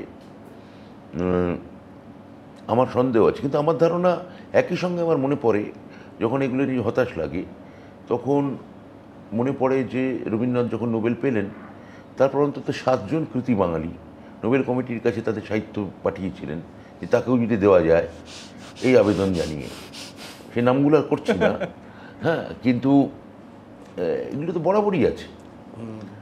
হ্যাঁ, আসলে আমরা সমাজ সংস্কার, রাজনীতি, এইগুলো নিয়ে বেশি ভেবেছি। শিল্প নিয়ে আমাদের ভাবনার লোক বরাবরই কম থেকেছে। কিন্তু ছোটবেলায় আমরা ওই যে পরিমণ্ডলের কথা বলছিলাম, যে খানিকটা রবীন্দ্রিক, খানিকটা ছদ্ম রবীন্দ্রিক, খানিকটা কমিউনিস্ট, খানিকটা ছদ্ম কমিউনিস্ট, খানিকটা কমিউনিস্ট বিরোধী, খানিকটা ছদ্ম কমিউনিস্ট বিরোধী। হ্যাঁ, এই যে পরিমণ্ডলের মধ্যে, বাতাবরণের মধ্যে আমরা বেড়ে উঠলাম, ওই বাতাবরণটাকে আমি মনে করি অনেকটা বিরাট একটা মাঠ, যেখানে তোমার ভুলো ডাকছে। ভুলোর ডাক তোমায় আমরা সব অনেকে শুনতে পেলাম। এই ভুলোর ডাকটা অনেকে বলেন যে না শুনতে পেলেই ভালো হতো। হ্যাঁ, আবার আমি মনে করি ভালোই হয়েছে যে যে যে কাজগুলো আমি করেছি, সে কাজগুলো সব কিছু আমার করার কথা ছিল না, মানে আমি শিল্পের কাজগুলো বলছিলাম, কিন্তু আমি ওগুলোকে চেস করতে করতে গেছি। ওই আমি অনেক জায়গায় বলেছি, এই মানে হাকুদা বলে একজন জাপানি শিল্পী ছিলেন, উনি বললেন যে আমার 75 বছর বয়স যখন বয়স হলো, তখন আমি একটা কি করে, বিখ্যাত চিত্রশিল্পী, তিনি বলছে তখন কি করে রেখা আঁকতে হয় শিখলাম। 80 বছর বয়সে গিয়ে শিখলাম যে কীটপতঙ্গ, জীবন এবং প্রকৃতির সঙ্গে আমার সম্পর্ক। 90 বছরে গিয়ে শিখলাম যে কি করে আমি এই পৃথিবীর মধ্যে আমি একটা অকিঞ্চিৎকর প্রাণী হয়ে বেঁচে আছি, তার মাহাত্ম্য বুঝতে শিখলাম, বা তার অসারত্ব বুঝতে শিখলাম। তো আমিও বলছি যে আমি একদিন না একদিন 100 হোক বা 120 হোক বা 150 বছর বয়স হোক আমার হবে যখন, তখন এইরকম আমি থিয়েটারগুলো হোক বা সিনেমা হোক বা সাহিত্য হোক, এগুলোকে আমি চেস করে গিয়ে ফাইনালি একটা ভালো কিছু করতে পারবো। এবং সেটাই তো আমি খুব মানে দৃঢ় প্রতিজ্ঞ। কিন্তু আমি চেষ্টা, মানে আমি ওই ধাওয়াটা করতে চাই, ওই চেষ্টা করতে চাই। আপনি কোনোদিন অবসর নিয়ে কিচ্ছু না করে থাকতে চান? প্রচুর, প্রায় প্রত্যেক দিনই আমার তাই যায়। রাত্রিবেলা আমি সিনেমা দেখি, আচ্ছা, প্রচুর সিনেমা দেখি। এটা কি রুটিনটা, কি সিনেমা দেখার? হ্যাঁ, সাধারণত এটা ডিপেন্ড করছে। যেমন একটা মাঝখানে একটা এক্সাইটিং সিরিজ দেখলাম আমার এক বন্ধুর কথা। আচ্ছা, মানে এটা একদম সে গোড়ার দিকে ওটিটি যখন এসছে, এমন একটা সিরিজ দেখছি, এবার কোনো সরকারি কাজে বাইরে গেছি, আচ্ছা, এবার আমাকে ধাওয়া করে বেড়াচ্ছে কখন আমি বাড়িতে ফিরে দেখব। হ্যাঁ, প্রায় প্রথম প্রেমের মতো বা প্রথম বিবাহের পর যেমন হয় যে কখন আবার বধূকে দেখতে পাবো, সেরকম হয় না। তা প্রায় সেরকম যে ওই সিরিজটা, এই যেমন এখন যে এই সিরিজটা আমি এটা বলছি, নাম বলছি না আমি, যে একটা একটা একটা বিষণ্ণ লন্ডন শহর, তার মধ্যে দুটো মাফিয়া গ্যাং, হ্যাঁ, আর আর আর আর ওই ওই ওই বিকেল, ওই পড়ন্ত বিকেল, তার মধ্যে দুটো পরিবার মুখোমুখি হচ্ছে, প্রায় গডফাদারের, মারিও পুজোর গডফাদারের অনুষঙ্গ তারা বহন করে, উত্তরাধিকার বহন করে নিয়ে আসছে। আমি পাগলের মতন সকালে ভোরবেলা ধরে 6টায় উঠে দেখেছি।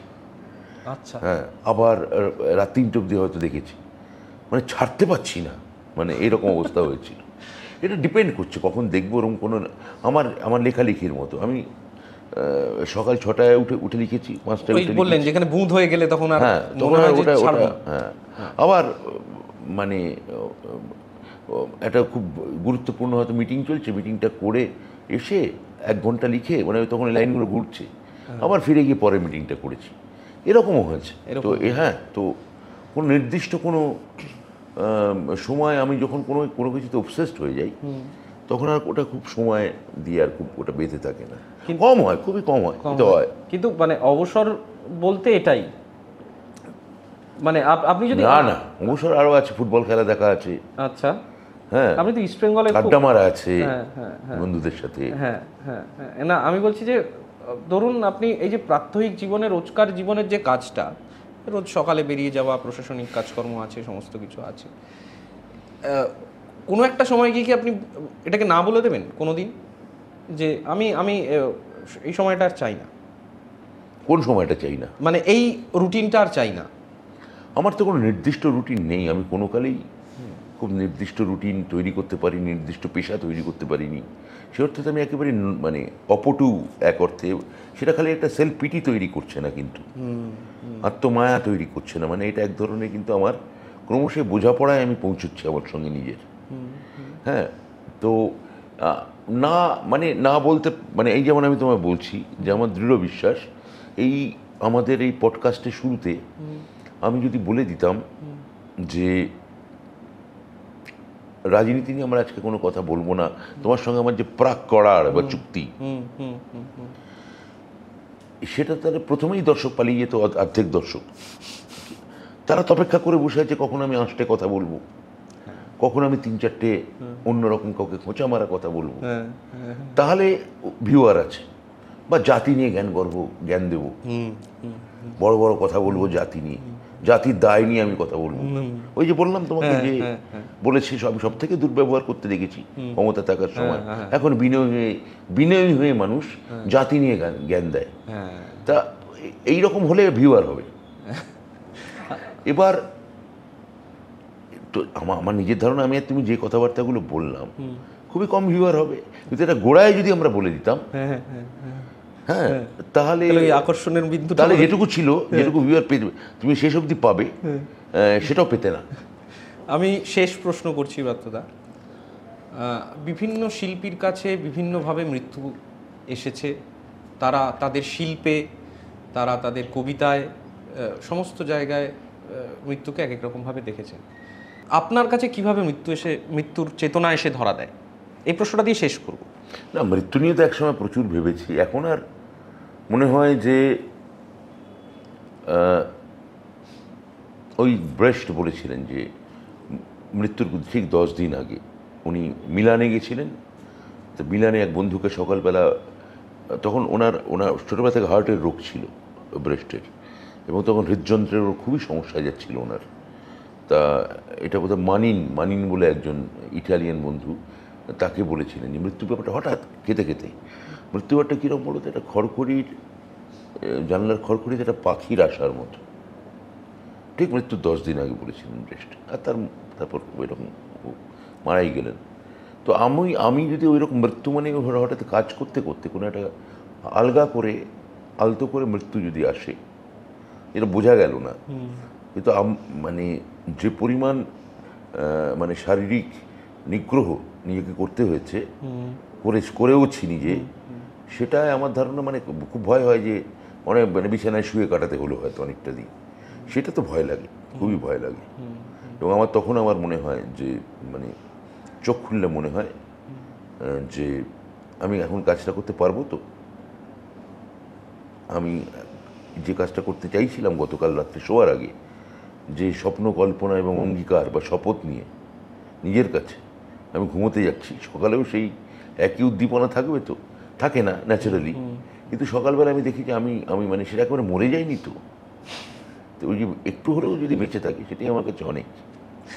আমরা সত্যি একটা আশ্চর্য যাত্রা সাক্ষী রইলাম। মানে আমার সত্যি কিছু তেমন করে কনক্লুশন বা উপসংহারের কথা বলার তেমন সত্যি কিছু নেই, কারণ আমার মনে আছে এই ব্যক্তিগত অনুষঙ্গটা দিয়ে শেষ করা উচিত। আমি মন্ত্রী ব্রাত্য বসুকে একজন শিক্ষানবিশ সাংবাদিক আজ থেকে 15 বছর আগে রাত 3টের সময় ফেসবুকে একটা মেসেজ করে। সেই মেসেজে সে লেখে যে আপনার ফোর্থ বেল নাটকটা আমি পড়েছি, আমাদের একটা ছোট দল আছে, আমি সেই নাটকটা করতে চাই। তার দুদিন পরে সেখান মন্ত্রীর তরফ থেকে একটা ফোন আসে। আমি কোনোভাবেই কল্পনা করিনি সেই ফোনটা আসবে। ফোনটা আসার পর তিনি আমায় বলেন যে আগামী রোববার আপনি আমার বাড়িতে আসুন সকালবেলা 6টার সময়। হয়েছিল? হ্যাঁ, 10টার সময় আমার বাড়িতে আসুন। আচ্ছা আচ্ছা। আমি তখন সদ্য যাদবপুর বিশ্ববিদ্যালয় থেকে পাশ করেছি, অনেক কিছু ভাবছি, অনেক কিছু স্বপ্ন। আমি সেদিন পৌঁছে যাই। ভাবছো কি করে ইট মারা যায়? যাই হোক, বলো। হ্যাঁ, তো আমি তখন পৌঁছে আপনার সামনে গিয়ে বসলাম। আপনি আমায় জিজ্ঞেস করলেন যে কেন করতে চাও নাটকটা। আমি তখন আমার মতো করে খুব কাঁপা কাঁপা কণ্ঠে কিছু উত্তর দিয়েছিলাম, সেটা আমার এখন মনে নেই। কিন্তু আমি যে প্রশ্নটা আগে করেছিলাম যে সত্যি আপনি কি অ্যাক্সেসেবল, আমার মনে হয় অ্যাক্সেসেবল এর সঙ্গে ওই ইনঅ্যাক্সেসিবিলিটিটাও থাকার প্রয়োজন আছে। সবার কাছে এই অ্যাক্সেসিবিলিটিটা হ্যাঁ, একেবারে দানছত্র করে বসিনি, তার মানে বসলে খুব মুশকিল। কারণ তাহলে সুধীন্দ্রনাথের, বনলতা সেনের পাঠক এবং কবির সংখ্যা বেড়ে যাবে, তাতে সমস্যাই হবে। এখনও উনি অতটা রাগী নন বলছেন, কিন্তু উনি যথেষ্ট রাগী আমার আমার আমার তাই মনে হয়। সুতরাং একটু আমার তো প্রথম দিন থেকে আজ পর্যন্ত বেশ ভয় ভয়ই করে। তো যাই হোক, আমরা একটা আড্ডা এবং আলোচনার মধ্যে দিয়ে গেলাম, যে আলোচনাটা। তুমি বিবাহিত নও বোধ হয় নাকি? এই সদ্য। ও, তাহলে তুমি 15 বছর পর দেখবে তোমাকেও লোকে রাগী বলে মনে হচ্ছে। ওটা বউয়ের সঙ্গে যে বর্মণি, মানে পেরে ওঠা যায় না তো, তখন একটা বর্ম নিতে হয়, বুঝলে, যাতে লোকে রাগী বলে মনে হয়। আমরা এই আলোচনাটার মধ্যে দিয়ে গেলাম, অনেকগুলো জায়গা আমরা ছুঁতে পারলাম। ধন্যবাদ ব্রাত্যদা এতক্ষণ সময় দেওয়ার জন্য, আমাদের সঙ্গে থাকার জন্য। থ্যাংক ইউ দাদা, খুব ভালো হলো, ভালো লাগলো। তোমার গুজব আরও পল্লবিত হোক, তোমার দল। Thank you. নমস্কার।